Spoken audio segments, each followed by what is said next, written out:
Assalamu alaikum. This is session number 29 for the course Quantitative Analysis and Research for Management. The course code is MGT491 and I am Usman bin Saif.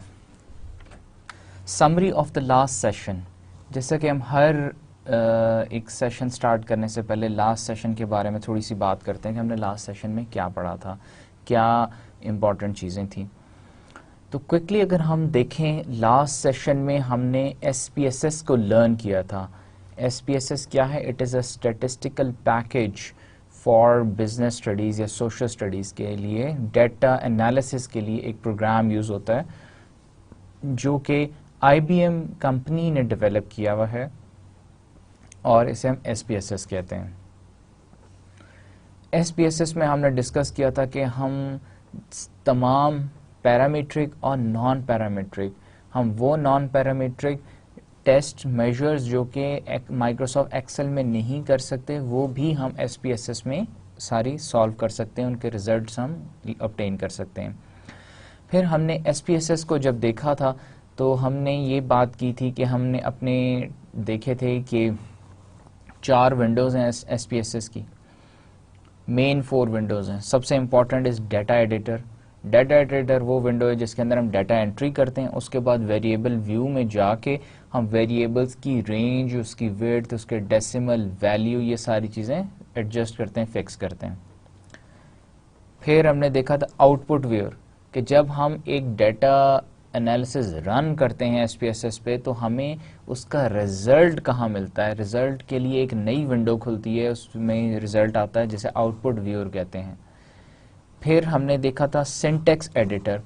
Syntax editor एक दो तरीके हैं data analysis run करने के। एक तो तरीका ये है कि हम डायरेक्टली डाटा एडिटर विंडो से जाके कमांड रन करें तो हमारा एनालिसिस हो जाता है। एक है हम सिंटैक्स एडिटर में जाके वहाँ से कॉपी पेस्ट करके अपनी कमांड को कॉपी पेस्ट करके हम अगर कमांड चेंज करना चाहें या उसका जो टेस्ट रन है वो हम डिफरेंट तरीके से करना चाहें तो वो भी हम कर सकते हैं। फिर हमने एक और विंडो देखी थी जिसे कहते हैं script window. Script window basically visual basic है, सारी विजुअल बेसिक में डेवलप्ड है और क्योंकि सॉफ्टवेयर विजुअल बेसिक में वर्क करता है, काम करता है, तो उसके अंदर हम क्या करते हैं, स्क्रिप्ट विंडो में जाके हम पूरा एक प्रोग्राम लिख सकते हैं, डिफाइन कर सकते हैं, डेवलप कर सकते हैं। तो उसके लिए स्क्रिप्ट विंडो। लेकिन यूजुअली SPSS में सिर्फ डाटा एडिटर और आउटपुट व्यूअर 2 विंडोज़ हैं जो कि इस्तेमाल होती हैं। फिर हमने एग्जाम्पल्स देखी, प्रैक्टिस सेट्स देखे। हमने देखा कि अगर हमने एक फ्रीक्वेंसी टेबल बनाना है तो कैसे SPSS में बनेगा। फिर हमने देखा कि टी डिस्ट्रीब्यूशन अगर हमने फाइंड करनी है, का स्क्वायर टेस्ट अगर हमने उसमें देखा, हमने उसके अलावा हमने देखा था कि SPSS में रिग्रेशन कैसे रन करते हैं, स्कैटर ग्राफ कैसे बनता है, ये सारी बातें हमने, मीन मीडियन मोड डिस्क्रिप्टिव्स कैसे फाइंड होते हैं, ये सारी की सारी चीज़ें हमने SPSS में देखी थी। आज की हमारा जो एजेंडा है इस सेशन का, हम पहले तो एक्सेल को प्रैक्टिस करेंगे। हमने एक्सेल, माइक्रोसॉफ्ट एक्सेल पहले एक दफ़ा पूरा एक सेशन हमने इस पर स्पेंड किया और हमने देखा था कि कैसे हम डाटा एंट्री करते हैं। डाटा एंट्री के बाद हम कैसे डिस्क्रिप्टिव स्टैटिस्टिक्स कैलकुलेट करते हैं, क्या फार्मूला है। फिर हमने ये भी देखा था उस फार्मूले का मतलब क्या है, उसको इंटरप्रेट कैसे करते हैं, रिजल्ट कैसा माइक्रोसॉफ्ट एक्सेल देता है, माइक्रोसॉफ्ट एक्सेल की क्या लिमिटेशंस हैं, सारी चीज़ें हम पहले पढ़ चुके हैं। आज सिर्फ हम क्विकली एक दफ़ा उनको माइक्रोसॉफ्ट एक्सेल को ओपन करके हम ये सारी चीज़ें एक दफ़ा रन करके भी देखेंगे। फिर इसी सेशन में हम बात करेंगे रिपोर्ट राइटिंग पे। रिपोर्ट राइटिंग पे भी हम बात करेंगे और रिपोर्ट राइटिंग के अंदर हम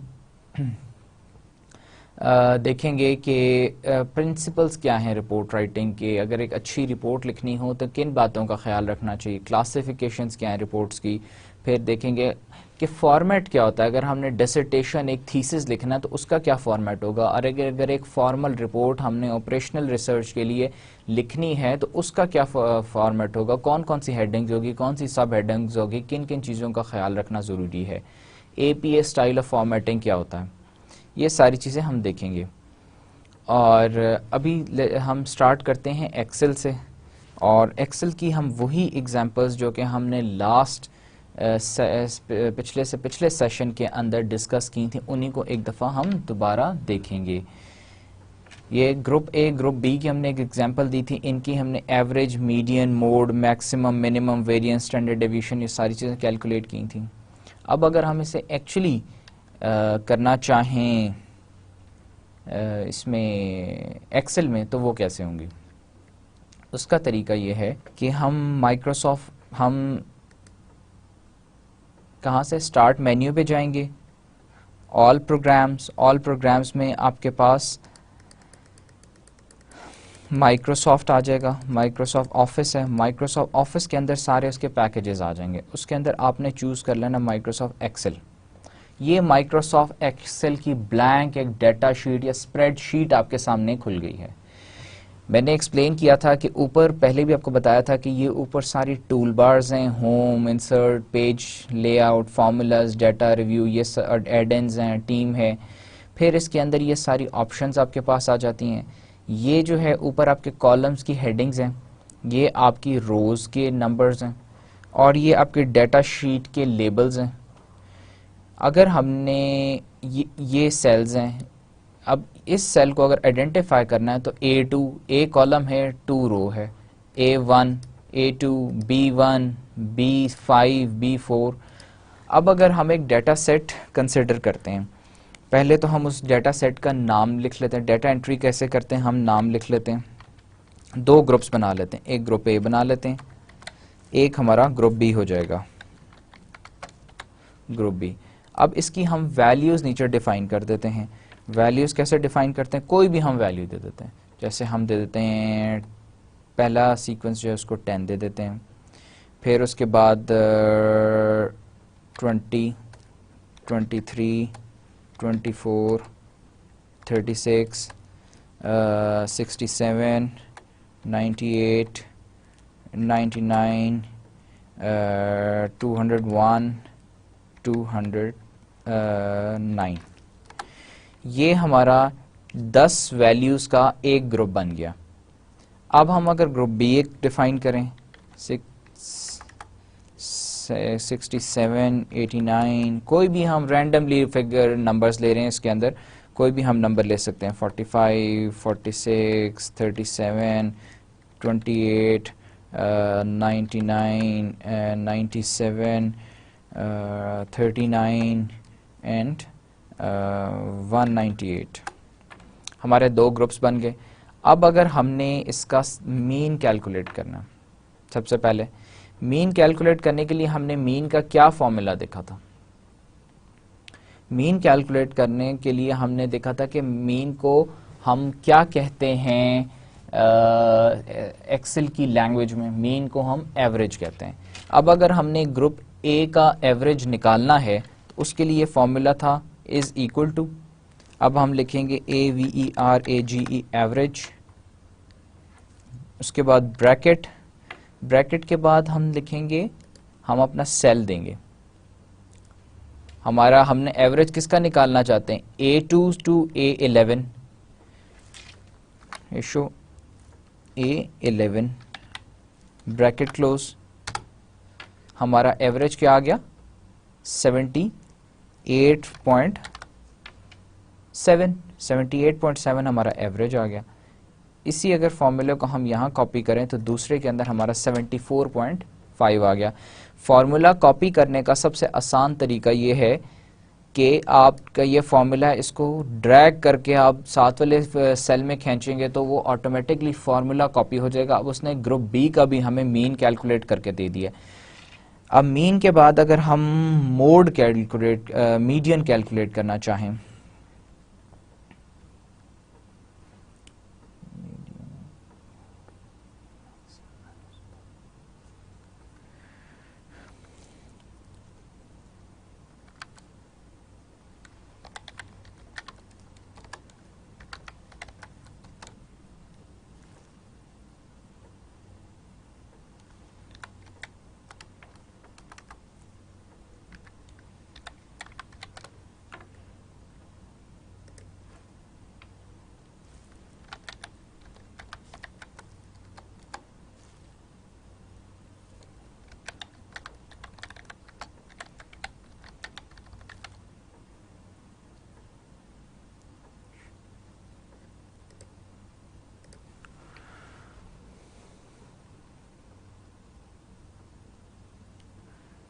यस, हमने अभी डिस्कस किया था मीन कैसे कैलकुलेट करना।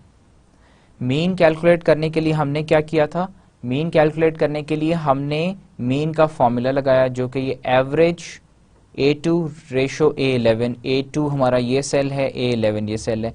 फिर B के लिए क्या किया, हमने फॉर्मूले को कॉपी कर लिया। फॉर्मूला कॉपी कैसे कॉपी करते हैं, यहाँ से आपने इसको ड्रैग किया और कॉपी कर लिया। अब एवरेज B2 रेशो B11 हमारा आ गया फॉर्मूला इसका मीन का। अब अगर हमने मीडियन कैलकुलेट करना है तो मीडियन के लिए क्या फॉर्मूला, मीडियन के लिए फॉर्मूला है मीडियन ब्रैकेट, आपका सेल्स क्या थे A2 A11, हाईलाइट कर दिया अपने सेल्स, आपने एंटर प्रेस किया तो क्या आ गया 51.5। अब इसको ड्रैग करेंगे तो आपके पास क्या आ जाएगा, ग्रुप बी का भी मीडियन आ गया। अब आपने मोड कैलकुलेट करना है,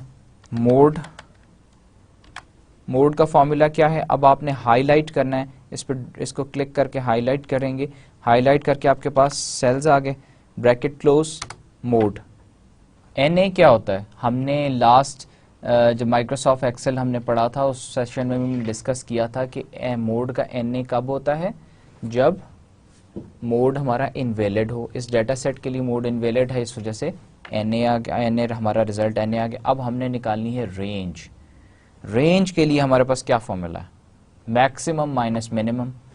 रेंज का फॉर्मूला है मैक्सिमम, और उसके बाद हमने क्या करना है, ब्रैकेट, ब्रैकेट में आपने अपना हाईलाइट करके पूरा ग्रुप डाल देना है, माइनस मिनिमम, ब्रैकेट, ब्रैकेट में दोबारा आपका यही ग्रुप आ गया, हमारे पास रेंज आ गई 199 रेंज है। इसको ड्रैग करेंगे तो हमारे पास 170 ग्रुप बी की रेंज आ गई। अब हमने वेरिएंस निकालना, वेरिएंस के लिए वेरिएंस का क्या फॉर्मूला है, VAR ब्रैकेट, इस सेट ग्रुप सेट का आपने निकालना है वेरिएंस, ये हमारे पास वेरिएंस आ गया। इसी तरह इसको ड्रैग करेंगे तो हमारे पास वेरिएंस आ जाएगा आपके ग्रुप बी का। Standard deviation, standard deviation STDEV, standard deviation. आप जब इसे फॉर्मूला बीच में एंटर कर रहे होते हैं तो उस वक़्त आपके पास, आपने अभी स्टैंडर्ड डेविएशन पूरा नहीं लिखा, एक्चुअली फॉर्मूला STDEV है, लेकिन आपने सिर्फ ST लिखा तो साथ आपको ऑप्शन दे देता है STDEV की। STDEV स्टैंडर्ड डेविएशन किसकी निकालनी है, आपने अपने ग्रुप A की 73.74 आपकी स्टैंडर्ड डेविएशन, ड्रैग करेंगे तो आपके पास ग्रुप बी की भी स्टैंडर्ड डेविएशन आ गई। सो हमारे पास डिस्क्रिप्टिव स्टैटिस्टिक्स हमने कैसे फाइंड किया माइक्रोसॉफ्ट एक्सेल में, फॉर्मूला के through, mean, median, mode, range, variance, standard deviation. इसके अलावा हमने पढ़ा था हम कॉन्फिडेंस इंटरवल भी निकाल सकते हैं। Now let's get back to our presentation. Next, correlation. Correlation की एक एग्जांपल हम देख लेते हैं। कोरिलेशन की एग्जांपल हम वापस माइक्रोसॉफ्ट पे एक्सेल पे जाएंगे, एक्सेल पे जाके हम शीट 2 ओपन कर लेते हैं। नाउ अभी हम बात कर रहे थे कोरिलेशन की, हमने कोरिलेशन कैसे फाइंड करते हैं, कोरिलेशन हम किसी भी दो सेट ऑफ डाटा या पेयर ऑफ डाटा के दरमियान कोरिलेशन फाइंड करते हैं। अब जैसे हमारे पास हमारे माइक्रोसॉफ्ट एक्सेल हमने शीट खोली हुई है, इस स्प्रेडशीट के ऊपर हमारे पास ऑलरेडी डाटा एंट्री हुई हुई है मेल और फीमेल की। अब मेल कोरिलेशन, मेल और फीमेल के दरमियान अगर हमने कोरिलेशन फाइंड करनी है तो हमारे पास कोरिलेशन का फॉर्मूला क्या है, कोरिलेशन का फॉर्मूला क्या है, correlation first array of data, first array हमारा क्या था फीमेल, फीमेल का डाटा क्या था हमारा B2 से लेके B7, फिर कॉमा मेल अरे C2 से लेके C7, और फिर हमने ब्रैकेट क्लोज की तो हमारे पास क्या आ गई, हमारे पास आ गई कोरिलेशन आ गई। This is your correlation for male and female, 0.88 है। इट और हमारी कोरिलेशन हमने क्या बात की थी, हमने बात की थी हमारे पास दो तरह की कोरिलेशन होती हैं, एक होती है पियर्सन्स कोरिलेशन, एक है rank correlation, Spearman rank correlation. अब पियर्सन जो कोरिलेशन है वो हमने कहा था -1 होगी तो परफेक्ट नेगेटिव है, 0 पे नो कॉरिलेशन है, +1 की होगी तो परफेक्ट पॉजिटिव है। तो 0.88 का मतलब है it tends toward perfect correlation. अब स्पीयरमैन्स कॉरिलेशन अगर हमने फाइंड करनी तो उसके लिए हमने क्या करना है, उसके लिए हमने रैंक्स बना लेने। रैंक्स हमने डाटा शीट में ऑलरेडी बनाए हुए हैं। रैंक्स कैसे बनाने, रैंक्स बनाने का दो तरीके हैं। एक तो एक्सेल के अंदर आप रैंक का फॉर्मूला लगा के बना सकते हैं, या आप क्या कर सकते हैं कि आप मैनुअली बना सकते हैं। अब हमारे पास डाटा क्योंकि थोड़ा था, सिर्फ 6 एंट्रीज हैं, तो इसका हम मैनुअली भी बना सकते थे। मैनुअली हमने ऐसे बनाया कि हाईएस्ट इसके अंदर जो था वो जो हाईएस्ट हमारे पास वैल्यू थी वो क्या थी, हाईएस्ट वैल्यू 19.5, उसको हमने रैंक 1 दिया। उससे कम कौन सी वैल्यू थी हमारे पास 18.3, उससे हमने रैंक 2 दे दिया। फिर थी 17.4, उसको रैंक 3 दे दिया। फिर 4 थी 17.3 थी जिसे हमने रैंक 4 दिया। 16.8 थी रैंक 5 और 16.6 थी रैंक 6। अब हमारे रैंक्स बन के, अब हमने इन रैंक्स के दरमियान कॉरिलेशन फाइंड कर लेनी है। अब हम कॉरिलेशन का दोबारा फॉर्मूला इनपुट करते हैं। कॉरिलेशन अब हमारे इन दोनों रैंक्स के दरमियान, कॉमा, पहले एक हमने एरे ऑफ डाटा हमने इनपुट कर लिया, दूसरा हमने हाईलाइट करके इनपुट कर लिया, ब्रैकेट क्लोज करेंगे तो हमारे पास कॉरिलेशन आ गई जो कि है 0.77। स्पीयरमैन्स रैंक कॉरिलेशन अगेन हमें क्या बताता है, स्पीयरमैन्स रैंक कॉरिलेशन हमें दोबारा क्या बताता है कि हमारे पास जो डाटा है वो अगर तो -1 है, अगर इसकी वैल्यू -1 आती है तो एक परफेक्ट नेगेटिव कॉरिलेशन है, 0 है तो नो कॉरिलेशन, और अगर +1 है तो परफेक्ट पॉजिटिव है। तो 0.77 जो है इट टेंड्स टुवर्ड परफेक्ट, तो इसका मतलब है पॉजिटिव कॉरिलेशन है, स्ट्रॉन्ग पॉजिटिव कॉरिलेशन हमारे पास आती है इन दोनों रैंक्स के दरमियान। दोबारा वापस अपनी प्रेजेंटेशन पे जाएं। अब हम नेक्स्ट देखें। नेक्स्ट हमारे पास है टी टेस्ट। अगर हमने टी टेस्ट लगाना है, टी टेस्ट लगाने के लिए हम क्या करेंगे, हमारे पास टी टेस्ट का फॉर्मूला। फिर टी टेस्ट भी दो तरह के, एक टी टेस्ट है पेयर्ड है, ये पेयर्ड की एग्जांपल है, ये अनपेयर्ड है। और अब हम पहले सबसे पहले पेयर्ड को डिस्कस करते हैं। हम इसको डाटा एंट्री हम देखते हैं एक्सेल के अंदर और इसको सॉल्व करने को, फॉर्मूला लगा के सॉल्व करने की कोशिश करते हैं। Let's go to Excel again. हम एक न्यू शीट यहाँ से ओपन कर लेते हैं। हमारी एग्जाम्पल में एक हमारे पास था लेबल प्लॉट था, एक हमारे पास फर्टिलाइजर ए है, एक हमारे पास फर्टिलाइजर बी है।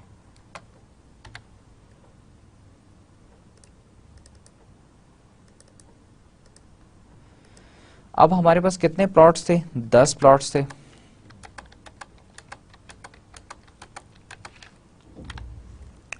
दस प्लॉट्स हैं और 10 प्लॉट्स से यील्ड क्या है, 10 प्लॉट्स की यील्ड हम इनपुट करते हैं।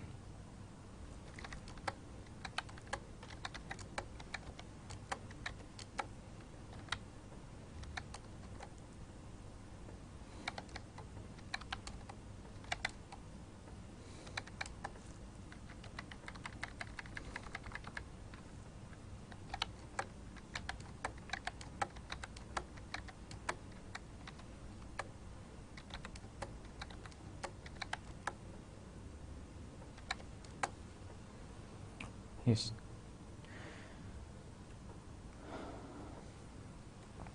अब हमारे पास क्या आ गया, हमारे पास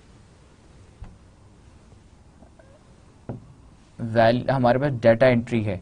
डाटा एंट्री हमने कर ली है इसके ऊपर एक्सेल स्प्रेडशीट के ऊपर। हमारे पास प्लॉट्स थे, नंबर ऑफ प्लॉट्स 10 थे। उसके ऊपर हमने देखा कि फर्टिलाइज़र ए जो है उसका क्या वो क्या कहते हैं, फर्टिलाइज़र ए का कितना असर है, फर्टिलाइज़र बी का कितना है, फर्टिलाइज़र ए की वजह से फसल अच्छी होती है या फर्टिलाइज़र बी की वजह से फसल अच्छी होती है। तो ये 2 पेयर्ड टी टेस्ट है। अब अगर हम टी टेस्ट का फॉर्मूला यहाँ पे लगाएं तो हमारे पास क्या आएगी, कॉन्फिडेंस इंटरवल क्या है हमारा, 98% कॉन्फिडेंस इंटरवल है सब। और तो हम इसके अंदर टी टेस्ट की किस तरह लगाते हैं, TEST, टी टेस्ट ब्रैकेट, हम पहले सबसे पहले array 1 comma array 2 comma tails, 2 tail test है, 2 टेल है। उसके बाद टाइप भी 2 है, अनपेयर्ड है।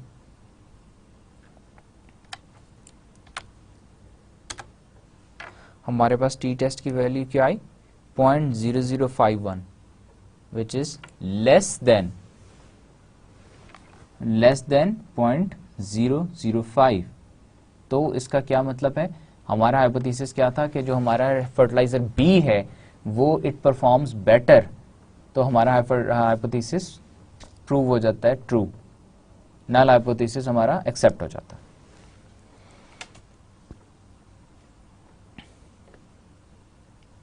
अब अगर हम एक नेक्स्ट एग्जांपल देखें, वापस हम जाते हैं अपनी प्रेजेंटेशन की तरफ और हम एनोवा की अब एग्जांपल देखेंगे।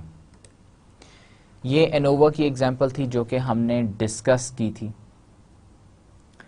अब एनोवा की एग्जांपल हमने डिस्कस की थी अपने माइक्रोसॉफ्ट एक्सेल पे जब हमने सेशन किया था, उसमें हमने डिस्कस की थी वैरायटी 1 2 3, हमारे पास 3 वेराइटीज़ हैं और इसका हमने सिंगल फैक्टर एनोवा निकालना है। तो उसके लिए अब हम क्या करेंगे, सबसे पहले तो हम क्या करेंगे, एक्सेल ओपन करेंगे दोबारा। एक्सेल के अंदर हम एक नई शीट ओपन कर लेंगे। नई शीट ओपन करके हम इसमें डेटा एंट्री करेंगे सबसे पहले।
नाउ हमने डेटा एंट्री कर ली। डेटा एंट्री में हमने देखा वैरायटी 1, वैरायटी 2, वैरायटी 3, 3 वैरायटीज़ थी हमारे पास। अब हम इसका क्या करेंगे, ये हमारे पास किस चीज़ की वैरायटीज़ थी, ये हमारे पास वीट की वैरायटीज़ थी। अब इन तीनों वैरायटीज़ का हम क्या करेंगे, वेरिएंस देखेंगे आपस में। उसको देखने के लिए हम सिंगल फैक्टर एनोवा यूज़ करेंगे और इसके लिए हमने फॉर्मूला एनोवा कैलकुलेट करने के लिए हम फॉर्मूला एंटर नहीं करते, जिस तरह हमने बाकियों के लिए फॉर्मूला सबके लिए एंटर किया।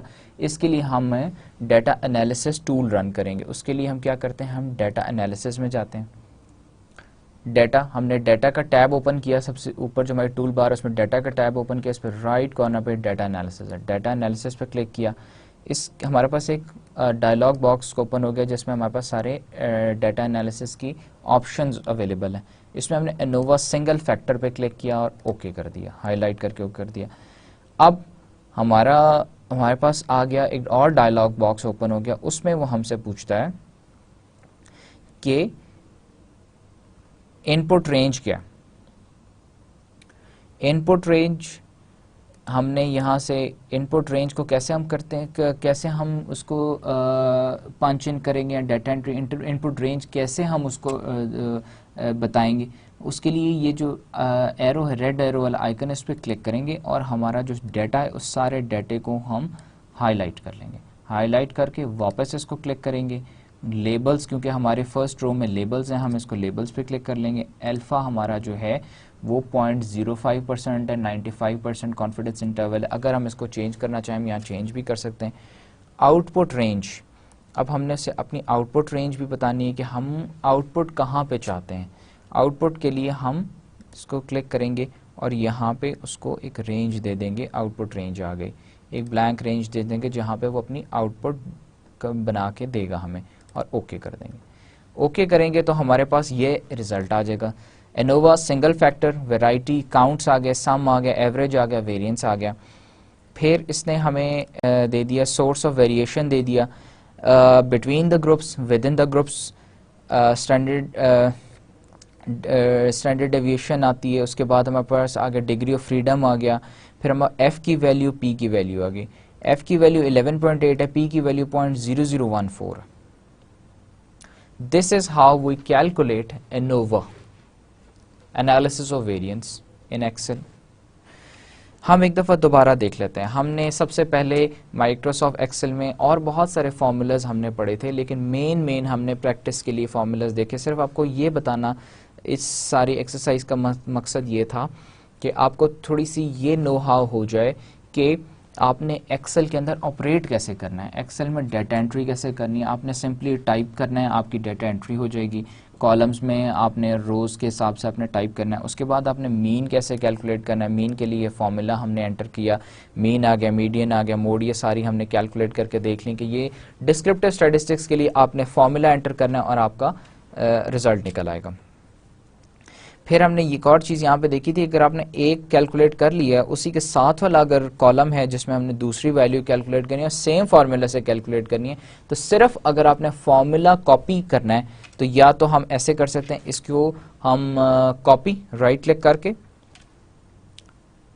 कॉपी कर लें, और जहाँ पे अगर यहाँ पेस्ट करना है तो हम इसको पेस्ट स्पेशल में जाके फार्मूला कॉपी कर दें। यहाँ से फार्मूला कॉपी करेंगे तो हमारा ये आपको कैलकुलेट करके सिर्फ वो फार्मूला कॉपी हो जाएगा। कॉलम ए का तो रिजल्ट वही रहेगा, लेकिन वो जो फार्मूला कॉपी करके कॉलम बी का आएगा तो वो कॉलम बी का रिजल्ट निकाल के आपको दे देगा। फिर मीडियन, मोड, ये सारी हमने कैलकुलेट करके देख लें। उसके बाद हमने नेक्स्ट एक्सरसाइज की थी जिसके अंदर हमने कोरिलेशन फाइंड की थी। कोरिलेशन हमने दो तरह की फाइंड की थी। एक हमने कोरिलेशन फाइंड की थी जो कि हमारी थी पियर्सन्स कोरिलेशन थी, पियर्सन्स कोरिलेशन थी।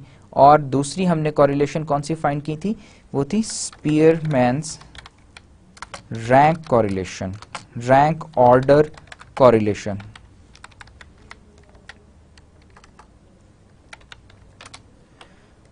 दो तरह की कोरिलेशन थी, एक Pearson's correlation, स्पीयरमैन्स rank order correlation. हमने फाइंड करके देख लिया, दोनों का फॉर्मूला आपने एंटर किया, डाटा एंट्री की, आपके पास रैंक्स बनाए और आपके पास रिजल्ट आ गया। फिर हमने देखी कि अगर हमने उसके बाद टी टेस्ट हमने देखना है, टी टेस्ट के लिए हमने टी टेस्ट का फॉर्मूला यूज़ किया और हमारे पास टी टेस्ट की वैल्यू आ गई। फिर हमने उसके बाद देखा कि एनोवा अगर निकालना है तो हमारे पास तीन तरह का वैरायटी के डाटा सेट्स थे वीट के, और उसके बाद हमने उसके ऊपर एनोवा कैसे किया, हमने एनोवा के लिए डाटा में गए, डाटा में से जाके डाटा एनालिसिस टूल यूज़ किया, सिंगल फैक्टर एनोवा, हमने इसके अंदर डाटा एंट्री की और करके उसके बाद यहाँ से हमने ओके किया तो उसने हमें रिजल्ट जनरेट करके दे दिया। ठीक है जी। Now let's move back to our presentation. अब आज की हमारी प्रेजेंटेशन का नेक्स्ट एजेंडा जो है that is research report writing. पहला हमने माइक्रोसॉफ्ट एक्सेल को देखा, प्रैक्टिस की, एक्सेल को ओपन कैसे करते हैं, उसमें फॉर्मूलाज कैसे एंटर होते हैं, एनोवा कैसे रन करते हैं, डाटा एनालिसिस कैसे होता है, और भी बहुत सारी डाटा एनालिसिस की ऑप्शंस अवेलेबल हैं माइक्रोसॉफ्ट एक्सेल में। एक्सप्लोर जितनी ज़्यादा आप करते जाएं उतनी चीज़ें आपको ज़्यादा आप डिस्कवरीज करते जाएंगे। फार्मूलाज सारे आप एंड करके आप एनालिसिस माइक्रोसॉफ्ट एक्सेल के अंदर आप एक बेहतरीन एनालिसिस कर सकते हैं।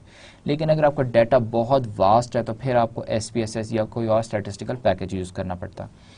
Now research report writing, research report writing is extremely important and essential. आपने एक रिसर्च कर ली, अगर आप प्रॉपरली उसे डॉक्यूमेंट नहीं कर सके, आप लिख नहीं सके अपनी रिपोर्ट, तो उस वो रिपोर्ट एक अपना पर्पस क्या आप जो है वो कन्वे नहीं कर सकेगी, रीडर को बता नहीं सकेगी प्रॉपरली कि what this research is about, और वो उस रिसर्च की बेस पे decision making will be difficult, और उसका रिसर्च का फिर फ़ायदा कोई नहीं होगा। It will not impart any knowledge. Research report writing Research report vary in scope and treatments. Each university might set its own format and style of thesis writing for its research students.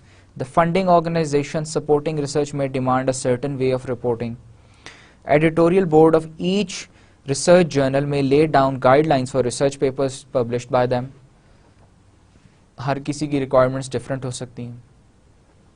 कुछ बने हुए हैं, styles बने हुए हैं, जैसे APA formatting को हम मोस्टली फॉलो करते हैं, उस फॉर्मेट को फॉलो करते हैं, और इस तरह के और फॉर्मेट्स हैं.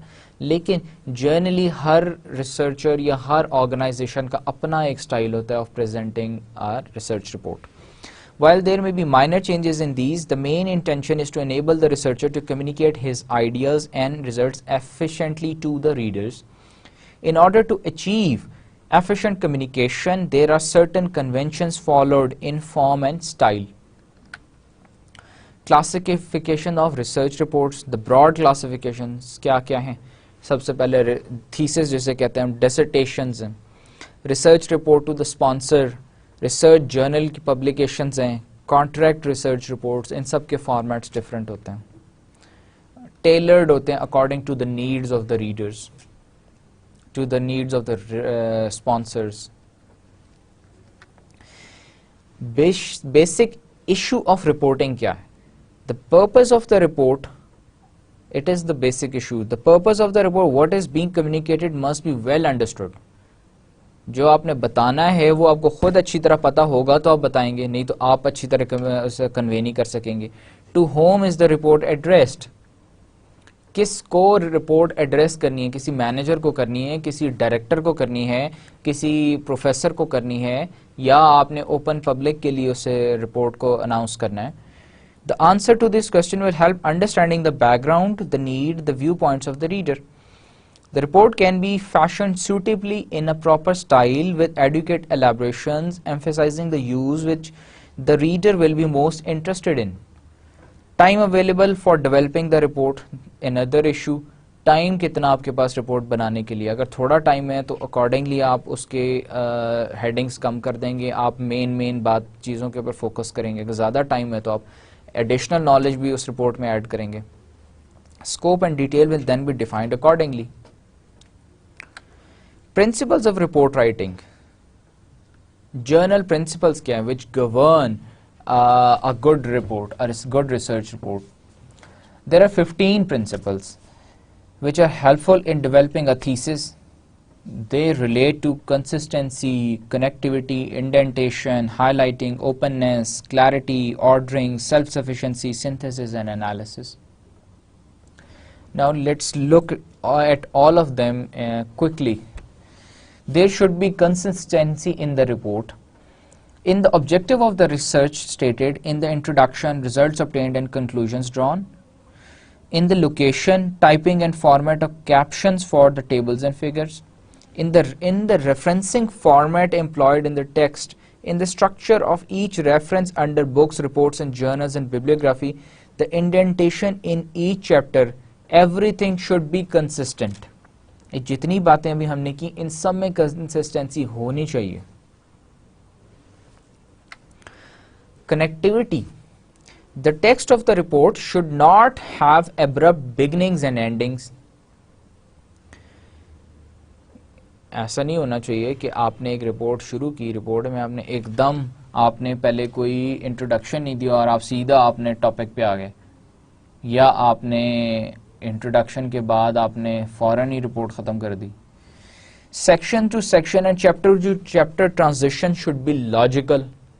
एक आपने लिटरेचर रिव्यूज़ के अंदर आप पहले एक टॉपिक के बारे में बात करें, फिर आप उस टॉपिक को ग्रेजुअली आप दूसरे टॉपिक से रिलेट करते हैं और आप दूसरे टॉपिक पे जाते हैं, फिर उसको आप उससे रिलेट करते हैं, तीसरे टॉपिक पे जाते हैं, फिर चौथे पे जाते हैं.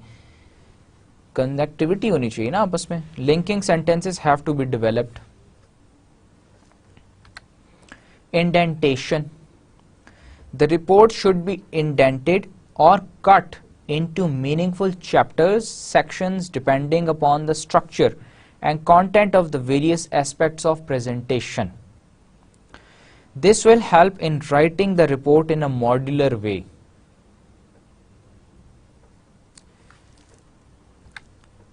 continuity. The flow of the thoughts and ideas in each section or subsection or paragraphs, if necessary, should be carefully maintained so that it becomes one continuous coherent bit of presentation suitably linked to the next. Continuity होनी चाहिए. आप एक बात कर रहे हैं, अचानक आप दूसरी बात शुरू कर देते हैं, फिर तीसरी बात कर देते हैं. आप एक बात करें, उसी बात को लेके आप दूसरी बात को शुरू करें कि ये बात ये ऐसे था तो अब ऐसे हो गया है, अब ये इस तरह था, ये सिचुएशन थी तो अब ये सिचुएशन है. ऐसे नहीं कि आपने एक सिचुएशन बताई और उससे आगे कंटिन्यू ही नहीं किया, आपने पिछली सिचुएशन को अगले सिचुएशन से लिंक ही नहीं किया, कंटिन्यू नहीं किया. Highlighting. It is necessary for researcher to emphasize and highlight the major aspects or points that are significant in her work. This gives a proper perspective to researcher's work. The most important objective should be dwelt upon in greater detail. Likewise, the most important results. आप अपने major जो sections हैं जिनको आपने focus करना है, जिन पे emphasise करना है, उनको हाईलाइट करें, उनको एम्फेसाइज करें. आप रिपोर्ट में बताएं कि उसके बारे में आप ज़्यादा बात करें, आप उसके लिए स्ट्रॉन्ग वर्ड्स यूज़ करें. Every research has limitations and errors. A tacit appreciation of this is a frank and open approach to putting down the errors and limitations in data, in method and even in the tools used. आप जब तक अगर आप अपनी limitations और आप अपनी scope limitations या एरर्स आप जब तक नहीं बताएंगे, उस वक्त तक आपकी रिसर्च कंप्लीट नहीं होगी. आपकी रिसर्च है, मैं आपकी रिसर्च पढ़ता हूं और मैं आपसे सवाल करता हूं कि आपने सिर्फ अपना डेटा एनालिसिस 2012 तक क्यों किया, आपने 13 का डाटा क्यों नहीं लिया? This is my question. You should have already answered this question in your research कि जी 2013 का डाटा जब तक मैंने रिसर्च कंप्लीट की अवेलेबल नहीं था, इसलिए मैं डाटा अपडेट नहीं कर सका. ये मेरी लिमिटेशन थी, डाटा अवेलेबल नहीं था तो मैं नहीं कर सका, या टाइम अवेलेबल नहीं था, टाइम मेरे पास कम था इसलिए नहीं कर सका. Rather than the reader that I raise questions on your research, you should have answered all those limitations, scope limitations और your errors. मैं आपको कहूँगी जी आपने यहाँ पे ये गलती की हुई है. आप अगर पहले से एडमिट कर लें कि मुझसे ये गलती हुई हुई है, बिकॉज मेरी एक्सपर्टीज इस चीज़ में इतनी ज़्यादा नहीं है, मैं इस चीज़ को तो फुलफिल करता हूँ, ये रिसर्च तो मैं कर सकता हूँ, लेकिन ये जो पोर्शन है इसमें क्योंकि ग्रेविटी मॉडलिंग में मैं ट्रेड को तो बहुत अच्छी तरह अंडरस्टैंड करता हूं और मैं उसके अंदर मैं रिसर्च जो मैंने की है, मेरी रिसर्च बड़ी अच्छी रिसर्च है. मैंने कॉटन टेक्सटाइल उस पर इंडस्ट्री के ऊपर रिसर्च की है, लेकिन अब जो पाकिस्तान की टोटल कॉटन ग्रोथ और उसको मैं अगर ग्रेविटी मॉडलिंग से उसका एनालिसिस करूं तो हो सकता है उसमें कोई एरर हो आ जाए, और एरर मुझे अगर पता चल गया है तो मैं अपना एरर अपनी रिसर्च में आइडेंटिफाई कर दूंगा कि जी ये एरर हो गया है और ये एरर नहीं करेक्ट हो रहा, बिकॉज मेरी एक्सपर्टीज इस पोर्शन में इतनी नहीं है. मैं इस पोर्शन को तो अच्छी तरह कैटर कर सकता हूँ, वेल डिफाइन कर सकता हूँ, लेकिन यहाँ पे मेरे से गलती है. इसी तरह और आपकी स्कोप लिमिट, टाइम आपके पास, जी मेरे पास टाइम इतना था, मैं इस वजह से इतना ही काम कर सकता था. मेरे पास फाइनेंशियल रिसोर्सेज इतने नहीं थे कि मैं पूरे पाकिस्तान का सर्वे करा सकता. मेरे पास फाइनेंशियल रिसोर्सेज सिर्फ इतने थे कि मैं सिर्फ 2 सिटीज़ का 3 सिटीज़ का सर्वे करा सकता. तो दिस इज़ योर लिमिटेशन. आप be open to the reader. आप बताएं उसको कि ये मेरी लिमिटेशन थी, मैं इसलिए नहीं कर सका, मेरा स्कोप इस वजह से मैंने ये रखा था. In ad cases of sample size and tentativeness और weakness of result should also be stated. आप ये भी बता सकते हैं रिसर्च रिपोर्ट में कि जी मेरा सैम्पल साइज क्योंकि इनएडिकेट था, मुझे सैम्पल साइज अवेलेबल नहीं हुआ, मैंने कोशिश की कि मैं 1000 लोगों से का इंटरव्यू कर सकूं, लेकिन 1000 लोग मुझे नहीं मिले, मैं सिर्फ 850 लोगों का इंटरव्यू कर सका. एक बात हो गई. अब 850 लोगों का मैंने इंटरव्यू जो किया, तो उसके लिए उसमें आप लिखेंगे कि जी मैं 1000 का करना चाहता था लेकिन नहीं कर सका। फिर मेरा जो रिज़ल्ट है, आप कह सकते हैं कि जी मेरा this is the result that I got, this is the response that I got, लेकिन मेरा ख्याल है कि ये रिस्पांस कुछ ठीक नहीं है। मैं जो एक्सपेक्ट कर रहा था वो रिस्पांस कुछ और था, ये रिस्पांस कुछ और आ गया। बिकॉज मैं तो स्ट्रिक्टली जो रिसर्च ने का जो रिस्पांस आया, जवाब आया, मैं तो उसी पे बेस करके अपना एनालिसिस करके रिसर्च रिपोर्ट पेश कर रहा हूँ। लेकिन क्योंकि मेरा ख्याल कुछ और है, इस वजह से मैं I am a little doubtful. Defending this is one thing in science, but deliberately obliterating them is another. आपने कोई आपसे गलती हो गई, आपने कोई एरर हो गया, कोई आपने स्कोप लिमिटेशन है, आप उसको डिफेंड कर सकते हैं क्योंकि टाइम नहीं था, मैं इसलिए नहीं कर सकता था, या मेरे पास रिसोर्सेज नहीं थे, डिफेंड हो सकता है। लेकिन जानबूझ के आप उसको बताएं ना और आप कहें कि मैंने किया, आपने 850 रिस्पोंडेंट्स का सर्वे था, आप कहें मैंने तो 1000 का किया। Clarity. In a report, the researcher is trying to communicate and not to impress or confuse the manager or reader. Researcher क्या है, अपना कंक्लूजन बताना चाह रहा है मैनेजर को या रीडर को, ताकि वो उसकी बेस पे अपना एक आइडिया जनरेट कर सके, अपना एक डिसीजन ले सके, अगर मैनेजर को बता रहा है। अब अगर रिपोर्ट ही बड़ी कंफ्यूजिंग सी उसने बात कही है, या कोई बात ऐसी नहीं है और वो मैनेजर को इम्प्रेस करने के लिए इस तरह की उसने बातें की हैं, that is wrong. Simple language, concise, direct statement should be use. Ambiguous words, phrases and sentences should be avoided, ताकि जो रीडर है उसको क्लैरिटी हो आपकी रिसर्च पे। असर्टिंग, असर्टिंग क्या होती है?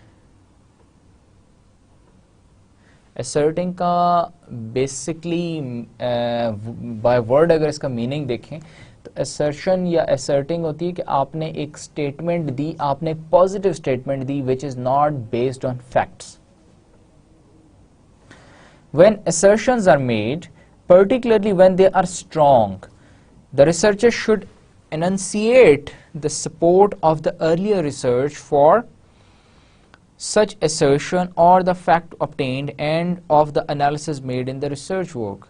जब आप एक स्टेटमेंट दे रहे हैं, एक पॉजिटिव स्टेटमेंट आप एक रिसर्च के बारे में दे रहे हैं, तो it should have to be supported by either your own research या कोई फैक्ट से सपोर्ट होनी चाहिए। अगर फैक्ट से सपोर्ट नहीं होती तो रेलेवेंट और रिसर्चेस को देख के उनसे उनकी सपोर्ट लेनी चाहिए कि जी ये बात मैं जो कह रहा हूँ ये इसलिए कह रहा हूँ कि फलाने ने भी ऐसा कहा था, उसकी रिसर्च का भी कंक्लूजन यही था, उसका भी यही था। ऐसे नहीं कि आप अपना खाम ख्याल एक कह दें कि जी बस मेरा ख्याल है ये ऐसे ही है। अब कैसे ऐसे, आपने या तो कोई फैक्ट दें या कोई उसको डाटा सपोर्ट करता हो, या कोई जो है आपका कोई पहले किसी ने कहा हो ऐसे है और उसका डाटा सपोर्ट करता हो। Ordering, very important. When discussing objectives, variables and results, it is necessary that different objectives, variables and results are ordered in the same way even if they are chronologically different in the sense of students discovering them. आपने एक literature review कर रहे थे, literature review करते हुए आपने अपना literature review almost complete कर लिया, एक सीक्वेंस में था, लेकिन एंड के ऊपर आपको एक ऐसा आर्टिकल मिला, ये ऐसा आपको बात पता चली एक ऑथर की जो कि आपके लिए एक ब्रेक थ्रू है आप कहते हैं, लेकिन उसकी जगह जो है वो शुरू में लिटरेचर रिव्यू में आनी चाहिए, क्योंकि आपने उस टॉपिक पे आपने लिटरेचर रिव्यू के शुरू में बात की थी, तो आप उसको एंड पे, क्योंकि वो एंड पे आया है तो आप उसे एंड पे नहीं डालेंगे, आप उसका एक ऑर्डर, उसका वेरिएबल का, आप उसका ऑब्जेक्टिव का ऑर्डर, एक सीक्वेंस ठीक रखेंगे, वही रखेंगे जिसमें वो एक दूसरे से रिलेट कर रहे हों, एक दूसरे को से कंटिन्यूटी हो। Compatibility, When discussing results and presenting conclusions, it is essential that the results are confided to the data or what the technique can give.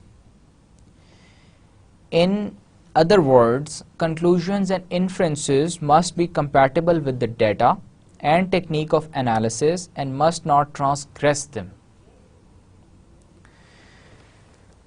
Compatible होना चाहिए आपका डाटा. आपका डाटा जो है वो आपके रिजल्ट से, आपका जो रिजल्ट शो कर रहा है वो आपका डाटा भी उसी तरह का डाटा होना चाहिए. डाटा कुछ और रिजल्ट किसी और तरह का आप दे रहे हैं. डाटा जब आपका कंपैटिबल नहीं उस रिजल्ट से, तो आप कैसे उसको सपोर्ट करेंगे, कैसे आप उसको डिफेंड करेंगे. इसी तरह आपका कंक्लूजन आपके रिजल्ट पे बेस करके कंक्लूजन होएगा ना. ये तो नहीं हो सकता कंक्लूजन आप अपना कुछ और लिख दें, रिजल्ट कुछ और है, डाटा कुछ और है. There is no compatibility among them. आपने कंक्लूजन में किसी और वेरिएबल के बारे में बात की हुई, डाटा में आपने एनालिसिस किसी और वेरिएबल का किया. Jargon, language. Every discipline has its own words, pet words या टिपिकल वर्ड्स जिन्हें हम कहते हैं, modes of expression and phraseology. The researcher would do well to use them, that is, the jargon of the discipline, to let the reader know of his/her soaking in the knowledge area of his/her immersion as a scholar in the subject matter. आपको वही language use करनी चाहिए जो कि industry की language है. अगर industry के अंदर स्पेसिफिक कुछ वर्ड्स किसी चीज़ के बारे में बोले जाते हैं, तो वो आप को भी अपनी रिसर्च में वही वर्ड्स यूज़ करने चाहिए, ताकि वो वर्ड्स आपको एक तो जो पढ़ने वाला है उसको समझ आएगी कि अगर वो इंडस्ट्री का ही बंदा है तो उन्हीं वर्ड्स को अगर वो पढ़ेगा तो उसको बेहतर उसकी अंडरस्टैंडिंग होगी, आपको भी एक्सप्लेन करने में आसानी होगी. Rather than translating those words to other words, आपको वही जो इंडस्ट्री की लैंग्वेज है उसी को यूज़ करना चाहिए. एलैबोरेशन. अगर आपके पास टाइम है, स्कोप है, you can write an elaborated report. One of the most difficult thing while developing a report is to appreciate where or at what point in the report the researcher has to compress a considerable amount of research material and where there is a need to elaborate. इंतहाई मुश्किल काम है जब आप literature review कर रहे होते हैं. आपने लिटरेचर बहुत सारा पढ़ लिया, आपने एक रिपोर्ट लिखने के लिए कोई 40 या 50 आर्टिकल्स पढ़ लिया. अब 50 आर्टिकल्स को आप इंक्लूड नहीं कर सकते, उनमें से आप सिलेक्ट करेंगे. सिलेक्ट कैसे, हमने सिलेक्शन का तरीका हमने एक सेशन में पढ़ा था कि हम क्या करते हैं, हम सबको लिस्ट डाउन कर लेते हैं, उसके बाद जो रेलेवेंट उनको टिक कर लेते हैं, जो इररेलेवेंट उनको कट डाउन करते जाते हैं, और एवेंचुअली हमारे पास एक लिस्ट आ जाती है जो कि हमारे पास सारे रेलेवेंट आ जाते हैं और इम्पॉर्टेंट आ जाते हैं. फिर आप उनको उनकी कंटिन्यूटी में राइट डाउन करना शुरू करते हैं. लेकिन मुश्किल काम ये है कि आपने किस एरिया को कंप्रेस करना है, किस एरिया में आपने बहुत ज़्यादा आपके पास मटेरियल है और उसको आपने कंसाइज और कंप्रेस फॉर्म में लिखना है, और कौन सा ऐसा एरिया है जहाँ पे आपने अपनी बात को एलैबोरेट करना है और रिसर्च स्टडीज से सपोर्ट लेनी है और एक आपने लेंथी वहाँ पर डिस्कशन जनरेट करनी है, लिखनी है. This is one of the important और एंड डिफ़िकल्ट टास्क के जो जज के कहाँ पे कंप्रेस करना है, कहाँ पे एलैबोरेट करना है. Self sufficiency. Whenever tables, graphs, figures and illustrations are presented in the text, it is desirable to make these as complete as possible. Self sufficiency का क्या मतलब? टेबल्स, ग्राफ्स की हमने बात की, फिगर्स की बात की. अब एक टेबल है, एक ग्राफ अगर हम सपोज ले लेते हैं, ग्राफ है, ग्राफ के लिए ज़रूरी है कि आप ग्राफ की हेडिंग भी दें, उसके सारे जितने उसके अंदर एक्स एक्सेस वाई एक्सेस को डिफ़ाइन करें, यूनिट्स डिफ़ाइन करें, उसमें ग्राफ के अंदर बताएं कि ग्राफ किस चीज़ का है और ये ग्राफ क्या शो करता है, रादर दैन कि ग्राफ आप ब्लैंक छोड़ दें, सिर्फ ग्राफ बना दें और उसके नीचे पैराग्राफ लिख दें, या अगले पेज पे पैराग्राफ लिखें या पिछले पेज पे पैराग्राफ लिखें. So it is a good idea, a better idea to make your graph, your table, your chart, your figure self sufficient. कि अगर सिर्फ ग्राफ या वो टेबल देख के ही रीडर को, मैनेजर को पता चल जाए कि ये ग्राफ क्या शो कर रहा है, इसका क्या मतलब है. Enrichment. Usually the researcher collects wider information than is necessary to answer the research question. After the main objective of the report is achieved, researcher should exploit the opportunity of enriching his/her work by presenting byproducts and related results from any additional data or information not directly relevant to the objective but which could add to the knowledge. आपकी report है, आपकी report का जो objective था वो तो आपने achieve कर लिया, रिपोर्ट आपने कंप्लीट कर ली, लेकिन आपके पास क्योंकि आपने बहुत सारा, जैसे हमने पहले भी बात की, डाटा आपके पास बहुत सारा कलेक्ट हो गया, आपके पास बहुत सारी रिसर्च रिपोर्ट्स हैं और कुछ ऐसे एरियाज़ हैं जहाँ पे आप एलैबोरेट कर सकते हैं और एनरिच कर सकते हैं for the information of the reader. तो आपको ज़रूर करने चाहिए ताकि नॉलेज बेस में इजाफा होगा. आपका जो रीडर है, आपका मैनेजर, उसकी नॉलेज में इजाफा, उसमें इंक्रीमेंट होगा, इंक्रीज करेगी. Synthesis, analysis, synthesis. Last principle of report writing and a very important one, extremely important one. बड़ा केयरफुली इस प्रिंसिपल को आप अप्लाई करते हैं. This is all about overviewing. Outline आप पहले डिफाइन करते हैं, फिर आप क्या करते हैं, आप अपनी रिपोर्ट को लिखते हैं, उसका एनालिसिस करते हैं, फिर आप दोबारा you again grow through your report कि कहाँ पे कोई चीज़ मिस हो गई, कुछ रह गया, आप री एनालिसिस कर लें, उसमें कुछ और ऐड कर लें. You go through it again and again. It is like a cycle. आप बार बार उस साइकिल से गुजरते हैं. In writing the report, the sine qua non is to employ synthesis and analytic approaches in cycles. Draw an overview, outline of the report, synthesis. Delve into details and structure the parts, analysis. Then once again get an overview by looking at the totality, complete report को फिर आप देखते हैं कि फिर दोबारा synthesis करते हैं उसका. So these were the 15 main principles or the journal principles of report writing which enhances or enriches your report, which makes your report a very good one, an outstanding one. Now for what is a format of a formal dissertation? Dissertation का क्या होती है, जो कि हम university thesis हमारा university को professor को सबमिट करते हैं. The contents of all these and dissertations are not uniformly the same. There are many variants and orderings used. A typical format for a dissertation is on the next slide. हम देखते हैं अभी. Dissertation हर university, हर professor से vary करती है. कोई प्रोफेसर आपको कहता है मुझे इस फॉर्मेट पे, इस स्टाइल पे, इन हेडिंग्स के साथ डिसर्टेशन चाहिए.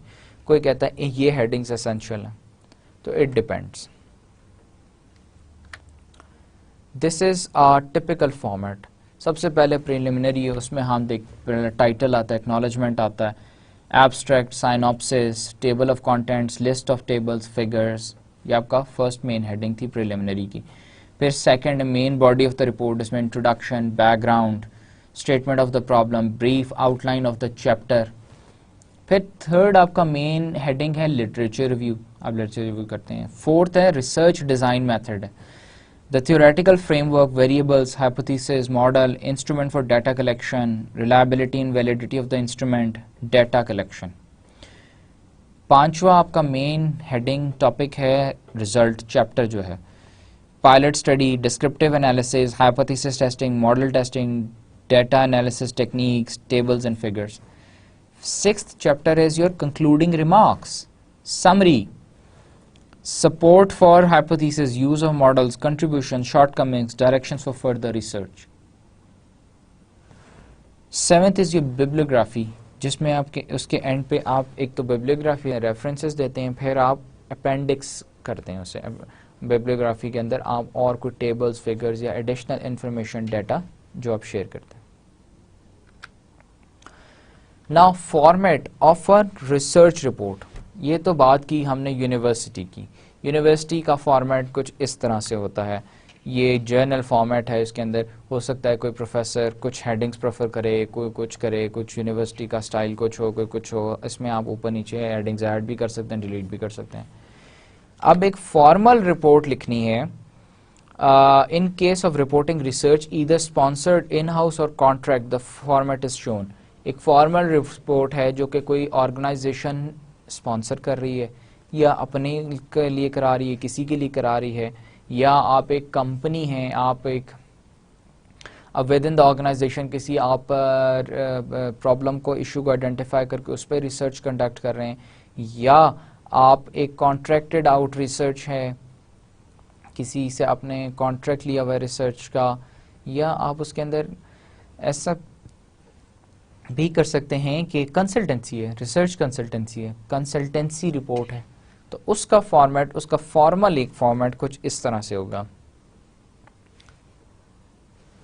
सबसे पहले टाइटल पेज आएगा, title, author name, running head, acknowledgements, abstract क्या है, table of contents, introduction, statement of the problem, background, review of literature, purpose and rationale, hypothesis, method, results, discussion, references, methods में subjects, sampling design, research design, apparatus or instrumentation, procedures for data collection, data analysis, results में tables and figures, statistical presentation, limitations, discussion में support or non-support of hypothesis, practical and theoretical implications, conclusions, references, bibliography, appendix. ये क्या है? Format है एक formal research report का।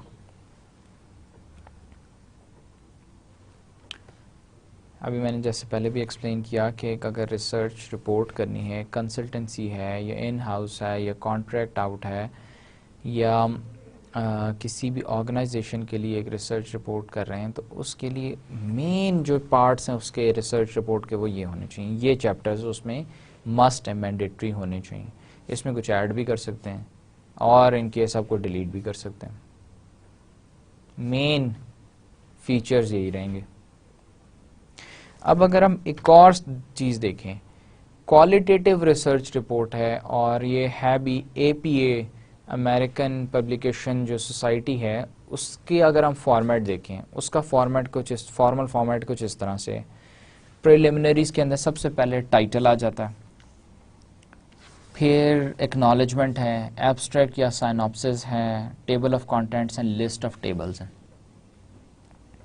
फिर introduction है, पर्पस ऑफ रिसर्च है, importance and relevance of research topic, origin of the research problem, research finding, documentation of ethical approval, focus of research क्या है, research questions, why are questions important, what are the consequences of answering the questions,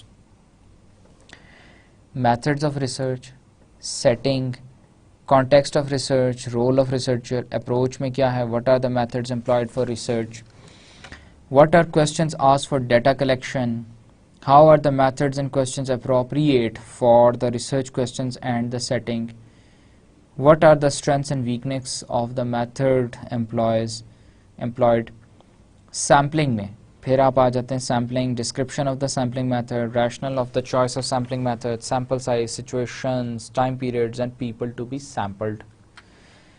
फिर presentation of data है, main chapter presentation of data, organization and description of data, detailed data collection to understand the detail of the process, description of information based on observation and interviews, description of whatever information is needed to take the reader to the setting being interpreted, description of findings around the research questions, issues and concerns generated by the researcher and participants in the research। फिर पांचवा chapter आपका analysis of data पे आ जाता है। Analysis of data में कौन कौन सी चीज़ें आती हैं, patterns, themes, tendencies, trends, motifs that logically emerge from data, categories, classification systems, typologies, participants in research generated typologies to explain their world, researchers generated typology, interpretation and explanation of data इस sub chapter है. Interpretation and explanation of data, इसमें linkages between categories and dimensions, relationships, things that go together, things part that are independent, inquiry and speculation about causes and consequences, hypotheses arising out of inquiry. उसके बाद फिर chapter number 6 है validation and verification of findings, methods used for validation, credibility of findings, discussion of rival hypotheses, alternate explanations, analysis of negative or deviant cases, triangulation of methods, sources, investigators, personal perspectives of the researcher, transcripts of recorded reactions of participants and experts who have examined the study. ये भी एक है validation का part है. Conclusion पे chapter number last chapter है, conclusion आया था. इसमें आप basic findings, implications of basic findings, recommendations of participant staffs, recommendations of the researcher. So ये क्या था हमारे पास? ये था हमारे पास एक फॉर्मल रिसर्च रिपोर्ट का फॉर्मेट था, जो कि नॉर्मली जैसे हम अमेरिकन पब्लिकेशन सोसाइटी का APA स्टाइल भी कहते हैं, हम इसे फॉर्मेटिंग स्टाइल कहते हैं. Now we have come to the end of this session. आज के सेशन में हमने सबसे पहले तो एक्सेल देखा. एक्सेल के हमने उसके अंदर देखे डिस्क्रिप्टिव स्टैटिस्टिक्स, कैसे फॉर्मूला एंटर करें तो कैसे कैलकुलेट हो जाते हैं, कोरिलेशन कैसे कैलकुलेट होती है, T test, paired unpaired, ANOVA कैसे कैलकुलेट करते हैं. फिर हमने रिपोर्ट राइटिंग देखी, रिपोर्ट राइटिंग क्यों एसेंशियल है, प्रिंसिपल्स देखे रिपोर्ट राइटिंग के. फिर फॉर्मल हमने फॉर्मेट देखा डिसर्टेशन का, रिपोर्ट का, ऑफिशियल रिपोर्ट एक लिखनी उसका क्या. फिर हमने APA स्टाइल पे भी देखा, हमने एक फॉर्मेट देखा. तो this session was very important regarding Microsoft Excel and report writing.